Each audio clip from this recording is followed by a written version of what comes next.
Olá, amigos, colegas, alunos, voltei aqui. Nós estávamos iniciando o nosso bate-papo, aí travou o comentário, o professor João Marcelino não conseguiu entrar, então eu estou dando início aqui novamente com vocês para contar que faz parte do nosso novo projeto, né?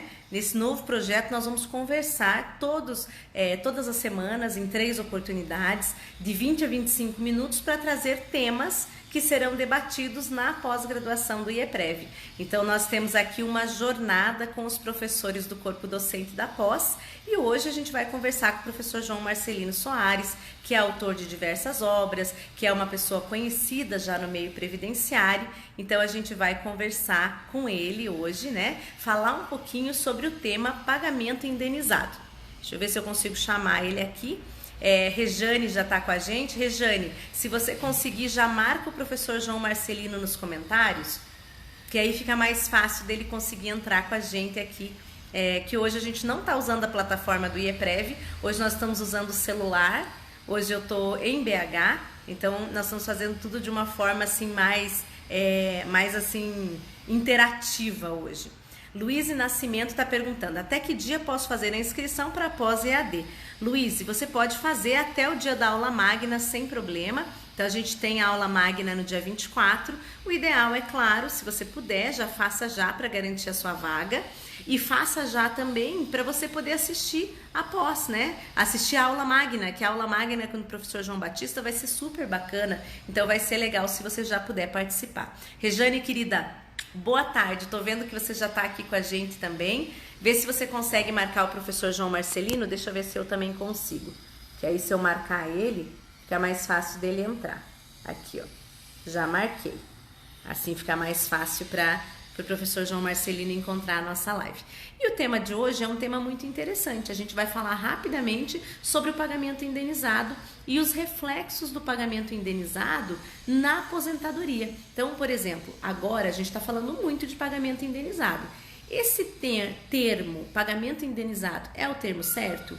É o único termo que a gente pode usar? Não. Tem pessoas que chamam de pagamento em atraso, tem pessoas que chamam de pagamento indenizado, tem pessoas que falam que o planejamento tributário leva ao recolhimento de contribuições previdenciárias, enquanto o segurado ele era um segurado obrigatório da Previdência. Então a gente pode usar muitos termos para falar da mesma coisa. O importante é definir que o que a gente está tratando é sim a questão de recolher depois do prazo. Então passou um momento e a pessoa faz o recolhimento para fins de aposentadoria. Então na grande maioria é essa a intenção. Eu não estou conseguindo achar o professor, vamos ver se vocês acham ele aí para mim. Pessoal, marquem o professor Marcelino, que ele não está online.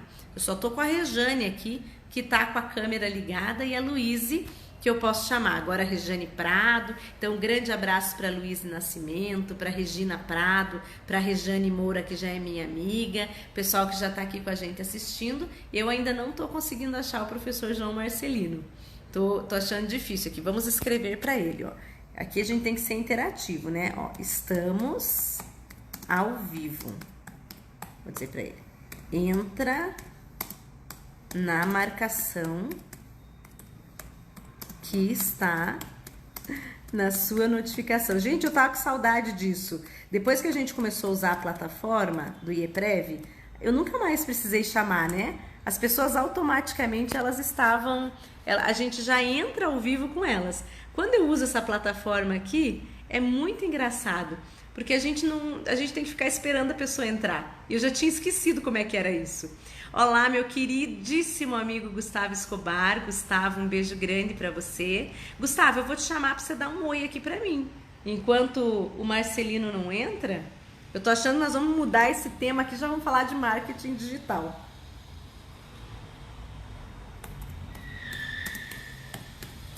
Notificação.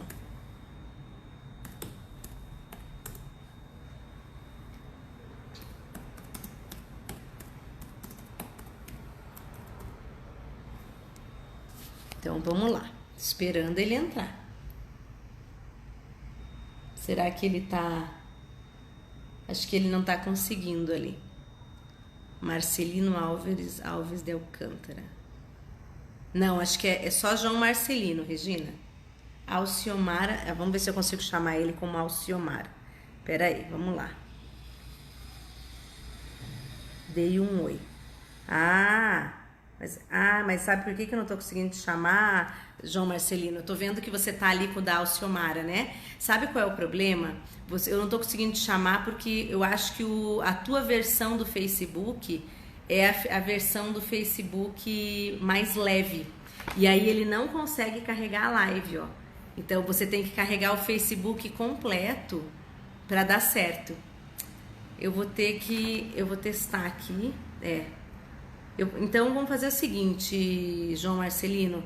Eu vou chamar o Gustavo. Vamos fazer isso, né, Gustavo? O que você acha? Vamos no improviso mesmo. E marcamos de novo com o João Marcelino com o notebook. Porque não tá dando certo, João. O da Alciomara, eu acho que ele tá a versão mais leve do Face. Aí ele não chama. O teu não tem câmerazinha. Vou tirar um print aqui, ó, pra te mostrar. Pessoal, é cheio de segredinhos no Facebook, né? Como você consegue chamar, como você não consegue. Deixa eu fazer um print aqui pra mostrar pra ele. Pronto. Aí eu consigo mostrar pra ele. Eu acho que é por isso que não tá conseguindo. Vamos lá. Eu não consigo. Deixa eu explicar pra ele aqui, ó. Não consigo porque está com a versão light.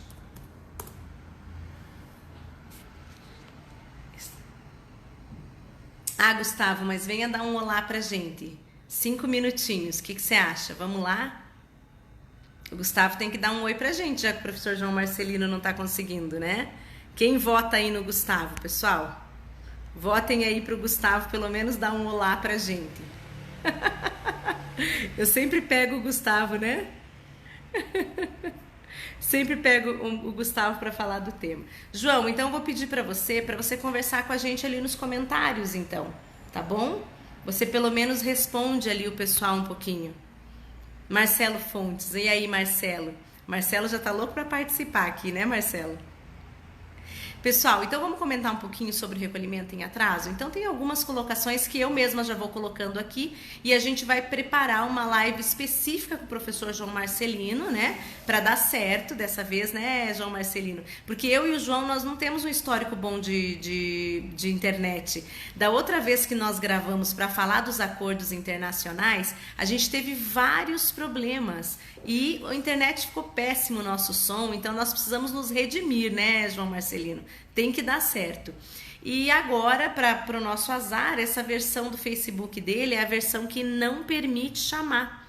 Então eu até tirei um print ali para te mostrar depois, João Marcelino, como é que a gente vai fazer.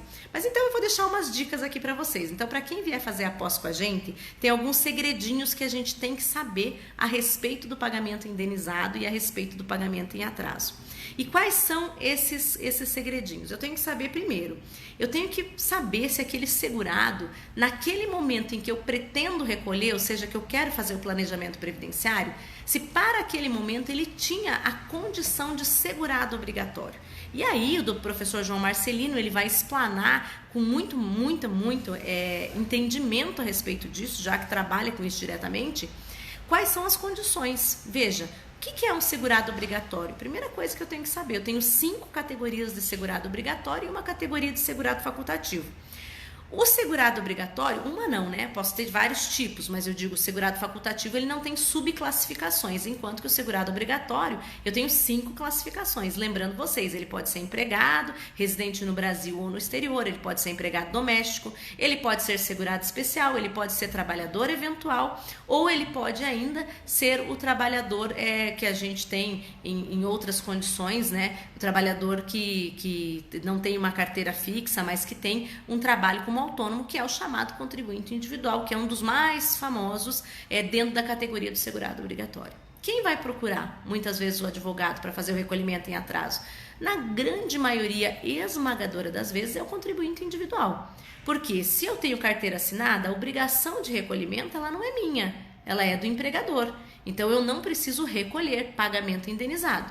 Mas eu vou precisar trabalhar com a história do pagamento indenizado para aquela pessoa que era obrigada, a responsável tributária, e naquele determinado momento ela não fez. Então, esse é o segurado contribuinte individual, responsável pelas suas contribuições e que por algum momento, por algum motivo, não conseguiu fazer aquele recolhimento. Então, o professor João Marcelino vai tratar disso, né, na nossa próxima live, vai tratar também disso, se tudo der certo, na aula da pós-graduação, embora ele fala de tratados internacionais também, mas a gente vai ter mais de uma aula, então ele vai ter essa condição de tratar de tudo isso. E aí, veja, sabendo quem tá, agora sim, João, agora eu consigo te chamar.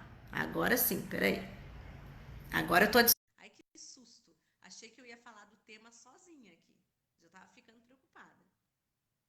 Tá adicionando, João Marcelino?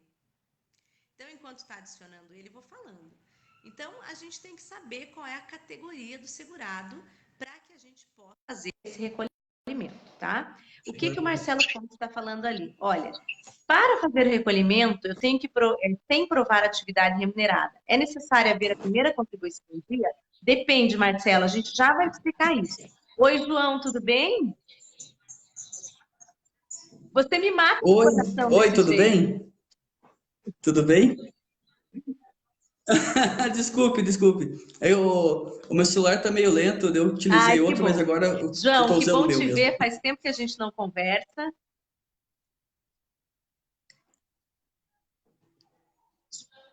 Eu falei assim, faz tempo que a gente não conversa. Pode Eu fico falar. bem feliz de te ver. E eu estava explicando para o pessoal o seguinte, que a gente está Bacana. falando agora, né, do recolhimento em atraso.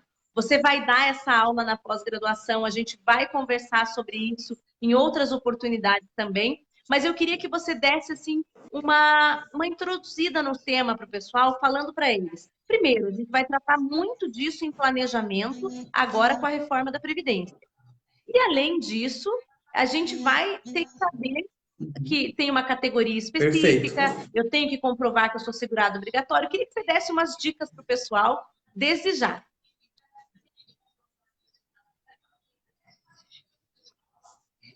Bacana. O recolhimento em Sim, atraso, vocês estão me ouvindo bem? Tá. O recolhimento em atraso, ele se tornou um tema bem importante agora em decorrência da reforma. Então, a gente está prestes aí a acontecer a reforma da Previdência e o pessoal, às vezes, que não tem o tempo de contribuição necessário ou não tem mesmo a carência, né, para a aposentadoria por idade, por exemplo, é possível o recolhimento em atraso para que preencha os requisitos antes da reforma da Previdência. Mesmo que esse recolhimento em atraso ocorra após a reforma da Previdência, se ele comprova que preenche os requisitos antes da publicação da emenda, ele vai ter o direito adquirido com base nas regras anteriores. Então, é muito importante o tema do recolhimento em atraso. Contudo, é um tema que tem que ter muito cuidado com ele, ter muito cuidado. Por quê? Bom, primeiramente, quem que faz o recolhimento em atraso? Quem que efetua esse recolhimento? Em regra, o contribuinte individual. Né? A regra geral é o contribuinte individual, que é aquele que exerce atividade remunerada, mas não verteu as contribuições em época própria. Aqui a gente fala do contribuinte individual antes de abril de 2003, sendo ele prestando serviço para pessoas físicas ou jurídicas. E o contribuinte individual que presta serviços para pessoas físicas a partir de abril de 2003. Okay? Ou seja, é aquele contribuinte individual que é responsável pelo próprio recolhimento. Muito bem. A partir do momento que a gente sabe quem que faz o recolhimento em atraso, a gente tem que sempre abordar o tema do recolhimento em atraso com três perguntas. Primeiro, esse recolhimento, eu preciso ou não comprovar atividade? Em algumas situações, é necessário você comprovar exatamente. atividade, e outras não. Segunda pergunta, esse recolhimento em atraso, ele vai contar para a carência do benefício? Em algumas situações conta para carência e outras não conta para carência. E a terceira pergunta é qual o valor? Como que será calculado esse recolhimento em atraso? Por quê? Às vezes você faz por uma média né, das contribuições da pessoa, que é o período decadente, e às vezes é pela remuneração informada pela pessoa mesmo, que é o período não decadente. Então, a forma de cálculo e a aplicação de multa e de juros é diferente para cada período. Então, a partir dessas três perguntas, a gente consegue compreender o tema. muitas vezes a gente acaba confundindo isso. A gente vê que eu vejo pessoas confundindo se conta para carência ou não com necessidade de comprovação de atividade. Eu tenho uma primeira em dia, então eu preciso comprovar atividade ou não? Então, tem que Sim. raciocinar de forma estanque essas três perguntas. Uma coisa é comprovar atividade ou não, outra coisa é contar para carência ou não, e a outra coisa é forma de cálculo. Excelente, João Marcelino. E eu acho que foi bem bacana você fazer essa divisão, porque ela é uma divisão didática e isso auxilia para quem nunca fez esse recolhimento em atraso. Existe uma ideia fixa de que eu sempre tenho que ter o primeiro recolhimento em dia. E eu queria que você falasse um pouquinho para o pessoal que, além dessa condição que a gente tem na via administrativa, a gente tem condições, por exemplo, na via judicial que acontecem diferente, desde que eu comprove, né, que naquele determinado momento a pessoa era segurada obrigatória e que, em razão disso, ela faça a prova do exercício daquela atividade. Mas eu queria que você explicasse para o pessoal também, nesses minutinhos que a gente tem, porque essa é uma livezinha mais rápida, são como diz o Dr. Roberto, são umas pílulas de conhecimento. Queria que você explicasse um pouquinho aquela questão também do seguinte: se eu estiver na mesma categoria, eu posso fazer esse recolhimento, desde que não haja essa alteração. E também a situação de que, se forem os últimos 5 anos, eu posso fazer isso direto no site. Seria bacana também dar essa informação para o pessoal que está nos assistindo. Claro que depois você vai entrar nos meandros disso, que não são poucos, né, João? Mas daí dentro da aula. Sim, sim, bacana. Então, bem, na questão de como proceder o recolhimento, realmente, se for dentro dos últimos 5 anos, né, como a senhora mencionou, sim, aí pode fazer o recolhimento em atraso, o cálculo, na verdade, diretamente no site. Mas agora, se for antes dos 5 anos, né, então o período decadente, que a gente chama, aí não, aí é necessário que o cálculo seja feito pelo próprio INSS. Aí o cálculo é feito com base na média. Na mesma ideia do cálculo do salário de benefício, né? Quando a gente calcula uma prestação de benefício para a pessoa, a gente faz aquela média dos 80%, maiores salário de contribuição, mas ao invés de achar o salário de benefício, a gente acha a base de cálculo da qual vai incidir a contribuição dele. Que nessa base de cálculo vai incidir 20%, mais 0,5% de multa, limitado a 50%, e mais juros, desculpa, e mais 10% de multa. Então, o cálculo dos últimos 5 anos pode ser feito pela pessoa, se for período decadente, tem que ser feito pelo INSS. Muito bem. Mas a questão de prova de atividade ou não, isso que é importantíssimo, né? Às vezes a pessoa acaba... Acho que travou. João, volta. Travou a tua imagem. Voltou. Falar... Oi? Voltou? Voltou? Voltou, né? Tá, então eu estava me referindo a situações em que a pessoa não precisa comprovar a atividade. A gente acaba sempre imaginando que o recolhimento em atraso sempre tem que comprovar a atividade, mas não, né? Isso que houve a menção do primeiro recolhimento em dia, esse primeiro recolhimento em dia, todas as contribuições posteriores a esse primeiro recolhimento em dia, há uma presunção de débito. Isso está expresso na exposição normativa. Se vocês lerem lá o artigo 30, o artigo 31 da exposição normativa, ele deixa bem claro que mesmo que não tenha uma atividade formalmente cadastrada perante o INSS, a partir do momento em que há uma primeira contribuição em dia, todas as contribuições posteriores presumem-se em débito. Então, a atividade da pessoa, há uma presunção que a pessoa está em atividade. Nesses casos, não há necessidade de comprovação de atividade, porque há um primeiro recolhimento em dia. Há situações também em que a pessoa não tem nenhum recolhimento em dia e também não precisa comprovar a atividade. Quando ela formalmente cadastra uma atividade perante o INSS. Atualmente, isso não é tão comum, mas antigamente era comum. A pessoa, antes de exercer a sua atividade como autônoma, ela ia lá no INSS e cadastrava a sua atividade. Então, lá no CNIS tem um cadastro de atividade e se essa atividade não houve um encerramento dela, também há uma presunção que ela está exercendo essa atividade remunerada. Então, são duas situações que eu exemplifiquei que não é necessário você comprovar a atividade.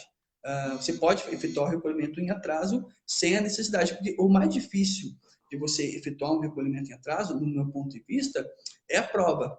É a prova. Nas situações em que a atividade exercida por aquele contribuinte individual é uma profissão regulamentada, fica mais fácil a comprovação, né? Aí você pode utilizar ISS, imposto de renda, pode utilizar as próprias contribuições para o órgão de controle daquela atividade.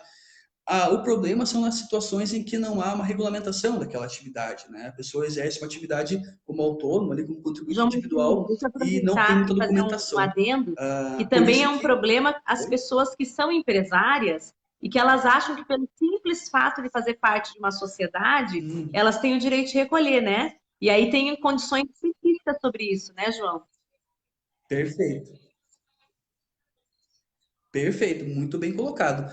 O empresário tem uma outra forma de comprovar a atividade, uma outra forma da análise do recolhimento em atraso. O simples fato da pessoa integrar uma sociedade não significa que ela exerça atividade remunerada, não significa que ela pode efetuar o recolhimento em atraso. Então, a partir de 99, né, com a 9876 de 99, o autônomo, o empresário e o equiparador autônomo, eles foram aglutinados em uma figura só chamada contribuinte individual.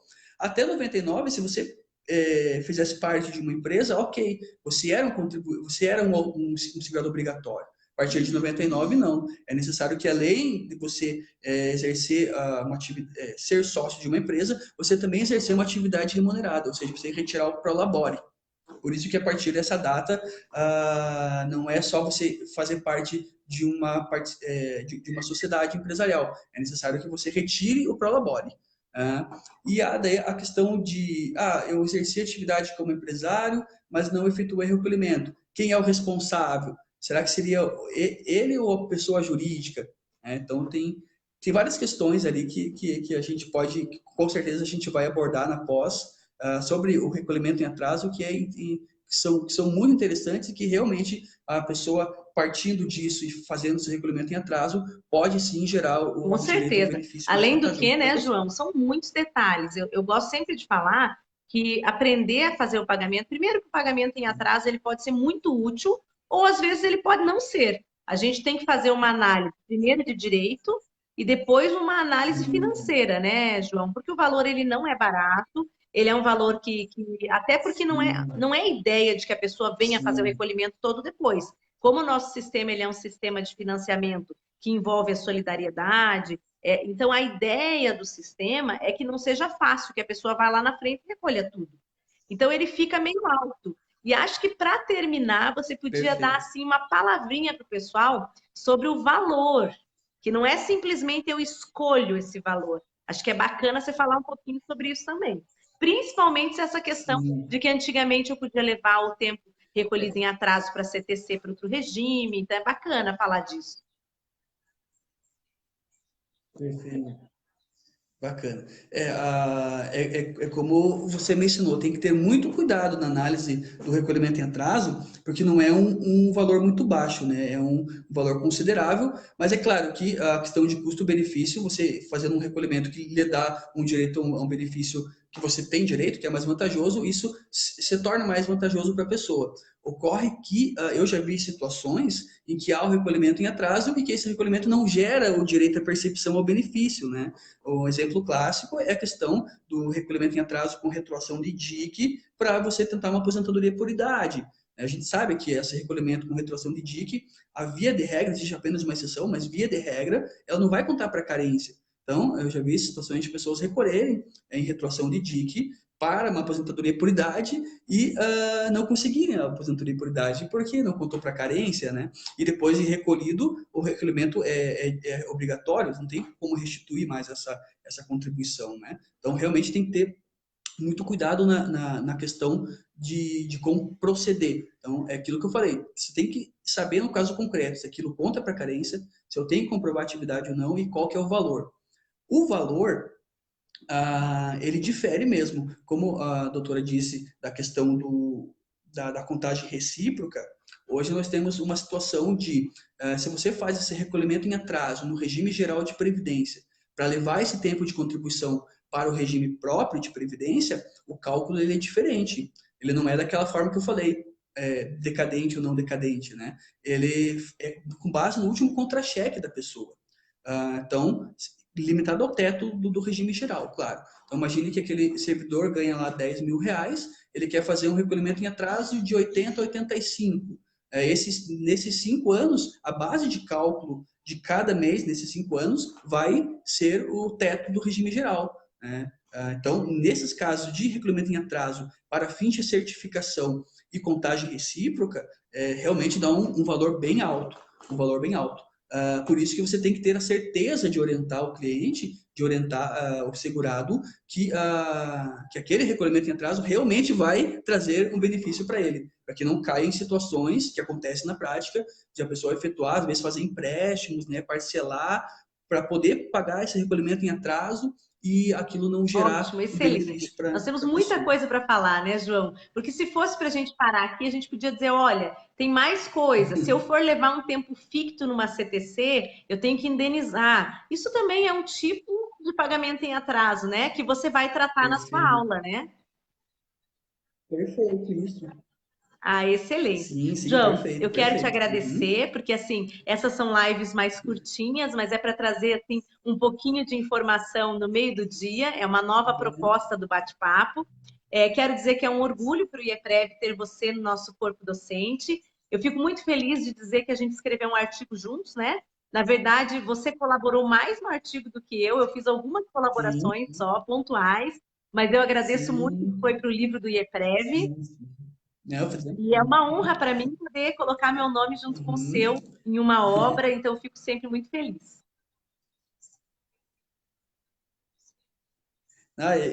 Eu que agradeço imensamente o convite, doutora Ana, por participar do time EPREV. O EPREV, com certeza, é um dos principais institutos científicos que levam a sério mesmo o estudo do direito previdenciário. Então, eu realmente fico orgulhoso de participar do time EPREV, e também agradeço o convite da doutora, né? E Ah, vamos eu escrever que muitos artigos agradeço. juntos, com E em meu certeza, né, nome, em doutora? nome do Dr. Roberto, eu convido todo o pessoal que está nos assistindo a vir fazer parte da nossa pós-graduação. Essa pós-graduação ela vai estar incrível. Eu estava contando para o João Marcelino, né? Quando começou aqui a gravar, a gente vai ter aula de processo previdenciário, mas acima de tudo nós vamos ter um módulo exclusivo de processo civil. Então a gente tem que entender o processo civil para entender as adequações dele no direito previdenciário.